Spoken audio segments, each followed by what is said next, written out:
So, friends, 64 days until the most election of our lives. This is Morning Joe on MSNBC, a daily morning news show hosted by former Congressman Joe Scarborough. The following clip will give you an idea of what Morning Joe is all about. I've said it for years now. He's cogent. But I undersold him when I said he was cogent. He's far beyond cogent. In fact, I think he's better than he's ever been.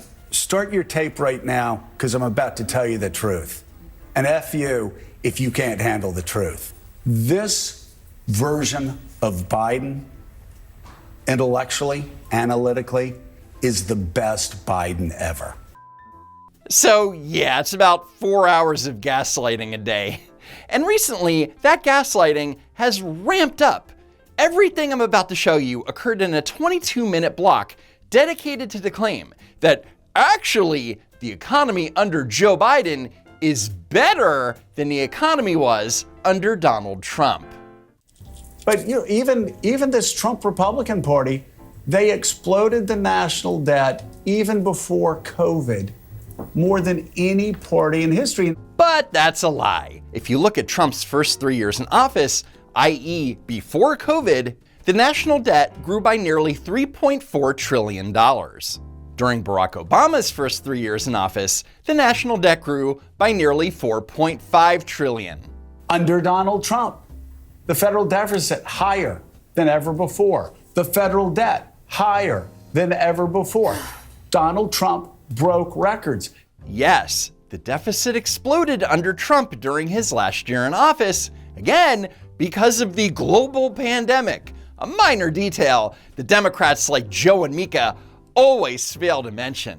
But let's take a closer look. During Trump's first 3 years, the federal deficit was never more than $1 trillion. Of course, Trump's fourth year was a different story. Thanks, China. Now, let's look at the federal deficit under Joe Biden, where we've seen trillion-dollar deficits every single year. And here's a more direct comparison. There has been more deficit spending under Joe Biden in his first 3 years than under Donald Trump during his entire first term. Donald Trump broke records. Furthermore, the average yearly federal budget deficit is higher under Biden. And I'm not even including this year. The Congressional Budget Office estimates that the federal deficit for year 2024 will be $1.9 trillion. And if that number holds, it means that the Biden-Harris administration will have had over $7.7 trillion in deficit spending, the most in the history of the United States. Donald Trump broke records. The Biden presidency has created a record number of jobs. No, that's not true.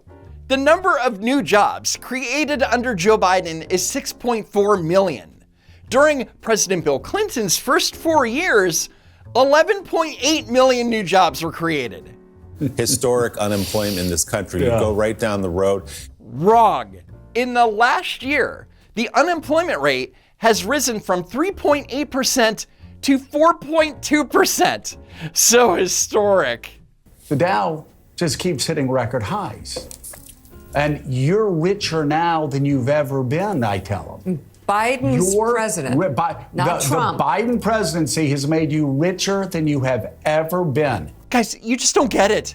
The 30 stocks that make up the Dow Jones Industrial Average are up. So stop complaining about the high cost of everything and go swimming in the sea of gold coins that you have stashed in your basement. And don't forget to thank Joe Biden for it. So the Trump derangement syndrome really kicked into high gear when Mike Barnicle, a genius who years ago was forced to resign from the Boston Globe for plagiarizing comedian George Carlin, went on a wild rant about Donald Trump. We have a damaged, delusional old man who, again, might get reelected to the presidency of the United States. He is that close to it again. How did this happen? How does it happen that a man who speaks the way he speaks, deranged sometimes, delusional sometimes? So the same people who claim that Joe Biden was sharp as a tack, and the best Biden ever want you to trust their opinion about Donald Trump's mental state. Got it. Donald Trump can say whatever crazy things he wants to say about submarines and sharks and electric batteries, whatever he wants to say. So Mike Barnicle was upset that Trump was at a rally musing to an audience about whether it would be better to die by electrocution or die by a shark attack. Let me know in the comments below which you'd prefer. And it's not really covered in the sense that it's covered describing who said it, why he said it, and who the man is. Trump, out of his mind. But the shark attack / electrocution quandary was mostly not covered by mainstream media because it's not news. And always in that story, in the equivalency, the false equivalency by too many reporters and too many American newspapers, there's also, by the way, Kamala Harris changed her mind on fracking. They always throw in something like that in coverage of the story. It's ridiculous. We don't cover the man for how dangerous he is. In other words, Mike Barnicle is upset that instead of covering Trump saying things that don't matter in the cosmic scheme of things, that the media is pointing out that Kamala Harris has flip-flopped on the issue of fracking. When you were in Congress, you supported the Green New Deal. And in 2019, you said, quote, "There is no question I'm in favor of banning fracking." Do you still want to ban fracking? No, and I made that clear on the debate stage in 2020, that I would not ban fracking. As vice president, I did not ban fracking. As president, I will not ban fracking. Kamala Harris lied. She 100% did not make clear that she would not ban fracking during her debate with Vice President Mike Pence. Here's what she actually said. Joe Biden will not end fracking. He has been very clear about that. I will repeat, and the American people know, that Joe Biden will not ban fracking. That is a fact. That is a fact. So for clarity, Kamala Harris didn't say she wouldn't ban fracking. She said that Joe Biden wouldn't. Kamala Harris is a liar. But of course, Mike Barnicle isn't upset about that. Nope. He has more important things to complain about. What kind of a person, what kind of a human being stands on the grounds of Section 60 at Arlington National Cemetery, filled with history's heroes, frozen forever in death, people's sons, brothers, husbands, wives, buried for the Republic? What kind of person stands there, looks into a camera, smiles with the thumbs up like this, with the headstones behind him? Ask yourself that question. What kind of a person does that? As I covered in the previous video, left-wing media is claiming that Donald Trump was pulling some sort of political stunt by going to Arlington National Cemetery to pay tribute to the 13 service members that were murdered due to the Biden-Harris administration's incompetence.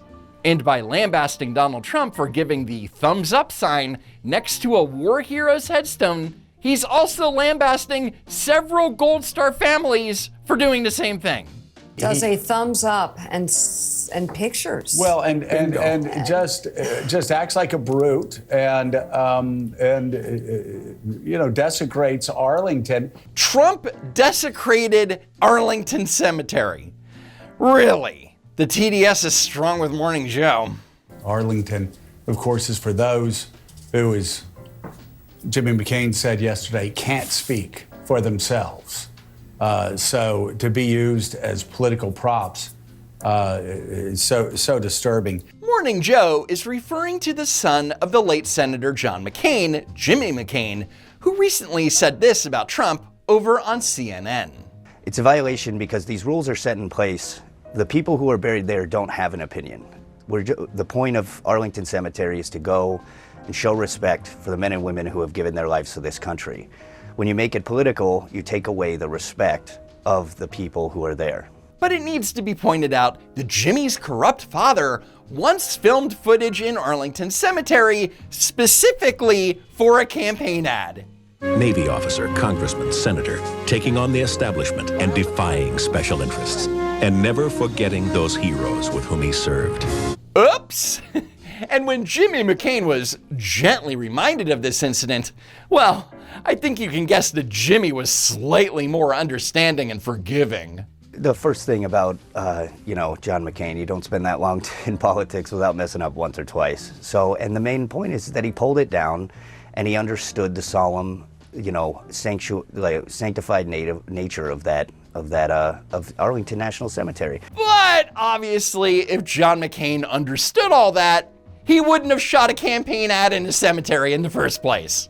And the least we can do is, when they're gone, when they're in Arlington, is to respect the rules and regulations that are in place. Unlike Jimmy's father, who violated the rules and regulations. Like not politicizing the fact that these men and women are there.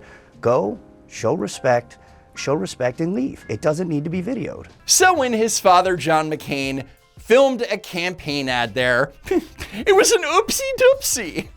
But when Trump simply took pictures and video at the request of several Gold Star families and didn't use either in a campaign ad, it was a violation. Funny how that works. Anyway, that's it for now. Thanks for tuning in, and I hope to see you next time. If there is a next time.